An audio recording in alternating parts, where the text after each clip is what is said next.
Tal como lo anunciamos, está con nosotros el politólogo Eduardo Darjant. ¿Cómo estás, Eduardo? Buenas noches. Hola, Jaime. Bienvenido, qué gusto. A ver, aquí estamos entrampados nuevamente en cada poder del Estado atrincherado en sus fueros, ¿no? Tratando de ver, cuidándose las espaldas, en qué momento viene la bala, aunque ya están proponiendo que la bala de plata ya no les sirva. Hoy el premier Aníbal Torres, que bueno, nos canceló, pero bueno, nos plantó en realidad. Tú sabes, plantar en 14 de febrero es un poco duro, ¿no? Por lo menos de sobrellevarlo, tú me entiendes. Entonces, él dijo en la conferencia, primero no aceptaba preguntas de las denuncias contra sus ministros, varios, ¿no? Solo habló sobre la vacancia y que quieren vacar al presidente. ¿Cuáles son las salidas para ti ante este nuevo entrampamiento? Bueno, hay un entrampamiento en parte, ¿no? Porque por otro lado uno ve cosas como la de ayer, que creo que bate varios récords de indignación nacional, ¿no? El asesor del ministro despachando con el Zoom del ministro en la sala de reuniones del ministro, con el asesor del ministro y que dice el ministro que no sabe qué hacer. Sí. Y sin embargo uno ve que el Congreso es lentito, ¿no? Para reaccionar y para tomar medidas de rectificación de lo que son políticas públicas. Ajá. Lo mismo con el ministro de Salud. Si el Congreso fuera realmente de oposición y estuviera con ganas de sintonizar con la opinión pública, tomaría medidas mucho más drásticas contra ese tipo de ministros y no lo hace, ¿no? Entonces creo que siempre es bueno tener esto en cuenta porque nos permite darnos cuenta que por debajo de muchas disputas y polarización ideológica que existe, también hay enormes coincidencias de unos grupos políticos que han sido penetrados por pequeñas mafias, pequeños intereses, que cada vez tiene más peso en la política y que hace más difícil que haya otro tipo de políticos con una mirada un poco más programática y con disposición, ¿no? Entonces, ahí te diría un primer tema que el entrampamiento es parcial, ¿no? Claro, claro, pero dices muy bien, ¿no? Porque hay coincidencias que son conexiones, digamos, entre ambos poderes del Estado, coincidencias en el transporte informal, en la educación informal, en la propia informalidad. Entonces, finalmente, estas cosas que son lastres finalmente, y grupos además con mucha influencia, mucho poder paralelo, mucho poder económico también, son las que están sosteniendo, mira tú, al presidente de la República, frente a un Congreso que no le es hostil en esos temas, en los temas claves, ¿no? Correcto. Yo creo que es una apuesta por muchos de estos grupos y también creo con fuerzas del Congreso que están penetradas por este tipo de financiamiento a menudo, el fujimorismo ya lo hemos visto, que se da.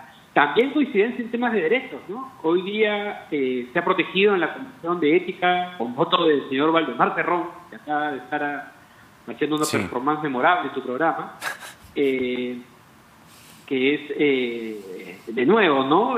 Contra la ex ministra Ortiz por una clara acto de difamación. De nuevo, podemos discutir muchas cosas de diferencias programáticas, ideológicas, polarización, pero en temas de derechos, en temas de blindaje, se dan la mano con muchísima facilidad, ¿no? Entonces creo que eso no hay que perderlo de vista porque están destruyendo un montón de una institucionalidad insuficiente que teníamos, pero se le están cargando lo poquito que había en base a estas coincidencias. Claro. Dicho esto, perdón, disculpa tu pregunta, disculpa el desvío. Sí creo que también hay una polarización, hay un choque de dos sectores muy duros. Por el lado del Congreso hay un grupo que quiere sacar al presidente desde los primeros días, que eso queda clarísimo, y también está tomando poder dentro del Ejecutivo el grupo de Vladimir Cerrón, que también desde el inicio tenía pues más claro este plan de intentar subir alianzas con pequeños gremios, pequeñas asociaciones, entregarle a lo que él considera es el pueblo, a varios ministerios, a cambio de dejar un ministro de Economía pues que le quite la presión empresarial. Creo que es una estrategia de combate político que la tenía en el inicio, luego con Bellido no lo logra construir porque tiene un gabinete más variado, y esta vez, de alguna manera, Pedro Castillo ha dicho ya, entren con ese grupo, entra, también otros, y tienes un gabinete que me parece está yendo más al choque, con argumentos muy malos, y por suerte cuando ya pues están desbarrancados en popularidad. ¿no? Exacto. ¿No? Ahora, sí, porque así las cosas, tal como las estás observando y desagregando, la vida no ha importado. Es decir, la vida se ha subordinado, el principio, ¿no?, número uno, la vida, ¿no?, el principio de la vida, se ha subordinado al cuoteo, se ha subordinado a la repartija, se ha subordinado a que Cerrón esté tranquilo y tenga el Ministerio de Salud, el que es médico, y además tenga el de Justicia y tenga el de Energía y Minas. Es decir, se parte la torta y no hemos cambiado nada. Entonces, repartija salió hace, ¿no?, la repartija es de hace casi 10 años. Entonces, qué diferente, ¿no? Y su defensa es, antes repartían las cosas con los grandes poderes, ahora llegó el pueblo, cuando en realidad, uno primero, no es tan cierto, pues, porque sí, efectivamente, había pues captura del Estado, entrada, pero también tenía ciertos sectores sanos que estás destruyendo, ¿no? O sea, que no se quite tampoco la responsabilidad de destrucción de muchas cosas. Y segundo, ¿qué clase de justificaciones? Antes ellos se repartían cosas, ahora me toca a mí, ¿no? Claro. Que es lo que sí, mucho menos de la pandemia, ¿no? Ese acto, creo yo, envilece lo que es la presidencia del presidente Castillo, y creo que marca un antes y un después en lo que es capaz de hacer un presidente para sobrevivir, ¿no? Creo que estamos ante otro escenario tras esa designación. Entonces, en esa gravedad, ¿no?, que el presidente va definiendo cada día su gobierno, la oposición, digamos, hay una oposición que está muy sintonizada con Silva, con la educación informal, con las mafias, etcétera, etcétera, ¿no? Entonces ahí hemos identificado que hay vasos comunicantes, pero también hay un sector que está pensando en vacar al presidente de la República, y eso no es novedad.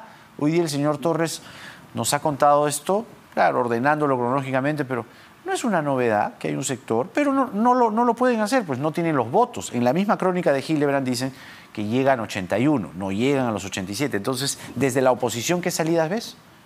Y además es injusto con un sector del Congreso que más bien les ha dado el beneficio de la duda y les ha dado ciertos apoyos, la bancada de APP y Acción Popular. Puedo hacerle muchas críticas a esa bancada, pero creo que no es justo decir que son parte de un grupo golpista. Más bien creo que con la declaración de hoy día de Aníbal Torres es posible que haya logrado unificar esas bancadas. No creo que por la vacancia, porque ya en el Congreso se han dado cuenta, me parece que la vacancia probablemente los arrastre a ellos también fuera del Congreso, pero sí probablemente con que tengan que romper algunas de esas alianzas con ministros impresentables, incapaces de llevar la gestión pública en forma adecuada, con acusaciones pues de patrocinios indebidos, con acusaciones de pseudomedicina, y creo que lo que puede haber hecho la declaración de Torres, más bien, ojalá, es una estrategia interesante, ¿no? APP y APE, que son los grandes decisores en este momento, sí pueden censurar ministros, sí pueden presionar para que se hagan mejores nombramientos, ¿no? No hay necesidad de llegar a las armas nucleares de la negación de confianza o algunas cosas, sino lanzar de una vez mensajes claros de que hay límites que el Congreso no va a tolerar y que además se van a sintonizar con la opinión pública, que creo que es algo esencial, ¿no? En base a estos pequeños intereses, financiamientos, el puente, la promesa, el amigo, la cercanía, están dejando de lado y están incrementando el desprestigio del Congreso, ¿no? Creo que el Congreso tiene dos tareas, ¿no? Uno, darse cuenta que su liderazgo no llega a ningún lado, si lo que buscan es construir mayor legitimidad con la opinión pública, ¿no? Mari Carmen Alba ha fracasado en todo lo que puede ser una mirada empática y cuidadosa de la situación que le tocó enfrentar, y más bien ha elevado el nivel de rechazo al Congreso. Y segundo, darse cuenta que, bueno, si quieren respeto, tienen que comenzar a golpear estos ministros que la opinión pública rechaza, ¿no? Claro, exactamente. Porque además que tienen estos vasos comunicantes, ¿no?, y complicidades con el transporte informal y con todas estas mafias que estamos adelantando, fíjate tú nomás, qué suavidad con Condori, ¿no? Una invitación, vamos a hacerle una invitación, claro, muy suavecitos, ¿no? Y con Silva no te digo nada. Entonces, hay también un temor de perder el sueldo, pues, ¿no? Es lo que tú estás diciendo, es decir, que la vacancia, que es lo que tendría que pasar, porque lo que dice la ley es, si no hay una sucesión constitucional y la señora Alba, ingresa, asume una presidencia interina, ¿no?, como encargada, tendría que convocar elecciones generales, no presidenciales. Lo que sucede es que ahí hay una discrepancia sobre lo que dice la Constitución. A mí me parece, como comparativista, alguien que estudia América Latina, que no tiene ni pies ni cabeza de decir que puede haber elecciones solo para presidentes. No, pues. Las presidencias en América Latina requieren una legitimidad y un apoyo de representación en el Congreso. Claro. Por eso van de la mano. No tienen, pero van a intentar o han intentado señalar esa interpretación en base a una lectura literal y un poco más de contexto. Yo creo que si ellos intentan eso, van a ser arrasados, ¿no? Creo que no hay nadie que tolere una elección presidencial con los congresistas ahí. Si no quieren ese resultado, creo que tienen que comenzar a ejecutar y a ejercer control de aquellos ministros altamente impopulares, donde sí el Congreso va a ser reconocido como estar actuando por el interés común. Mientras sigan atrapados en esos intereses particulares que les han financiado sus campañas, claro, que probablemente son los amigos, los cercanos, creo que van camino a seguir cayendo y más bien a, probablemente, si se da un escándalo en el Ejecutivo y se da una vacancia, pues irán todos, ¿no? Claro. Si quieren salvar un poco la casa, creo que tienen que comenzar a pensar mucho más seriamente en el control político, ¿no? Eduardo Darllán, politólogo con nosotros. Siempre es un gusto, Eduardo. Gracias por esta entrevista y hasta una nueva oportunidad. Muy buenas noches. Gracias, Jaime. Gracias por la invitación. Muy bien.